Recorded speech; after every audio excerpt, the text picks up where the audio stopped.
Well, hello everybody and welcome to this public service announcement. This is just a really quick heads up. I want to warn people about some information that I just got from a local TV repair business. If I was a blogger, I would go and do an interview with them, but I have decided to approach Gamers Nexus and Linus Tech Tips. I've sent Linus Tech Tips an email, and I've asked in a comment Gamers Nexus where I might report something, and I'll do a little more research, see if I can find a report page for Steve to look into this, because I know Steve would be very good at handling this, and Linus is used to experimenting with things and talking about TVs. I'm also going to be contacting Artings and trying to get them to add this information to their data, and you will find a post about this later at my blog, High Tech Headache. I try to explain tech type stuff here all the time. I'll try to have links to all of this in the video description for you. So essentially, what's going on is apparently within the last couple of years, manufacturers have removed a feature from your LCD LED TVs. It's called backlight. Now, I don't know if this is true. I haven't verified this. My TV is, I think, at least 4 years old, if not 5 years old, that I have here. I have an LG Nano that I'm using. My parents have a Vizio 65-inch they bought in 2021 from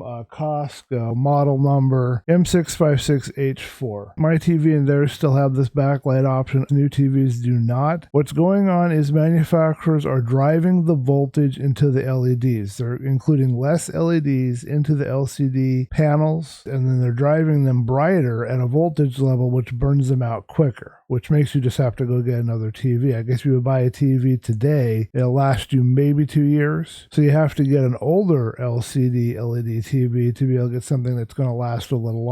It cost us a little over $600 with tax to buy this TV for my parents at Costco. My TV was somewhere around $800 or $900 at Newegg at the time. It is about $300 to $500 to replace the backlight because they didn't even make it plug and play. It's somehow embedded or enmeshed or attached to the screen, and they have to tear apart the screen to put in the new backlight. So you're looking at paying $300 to $500 to repair the TV versus go out and spend another, $600 to $800 for a new TV that's only going to last you 2 years and doesn't even have that backlight option. Or you have to go get a used one that's older for about $800 or $900. Right now we can get, I guess he had a 60-inch Samsung first generation OLED that we could get for somewhere in the vicinity of $800, and then that would solve the problem. Now think the illustration that he said is, think of people putting a flashlight on a white ceiling. The more flashlights you have pointing up, that they don't have to be very bright, and you'd be able to clearly see the light on the other side of the ceiling. But if you just had one super bright flashlight, or you had a couple of super bright flashlights, you'd get the same effect. The whole thing would be lit up, but then you would have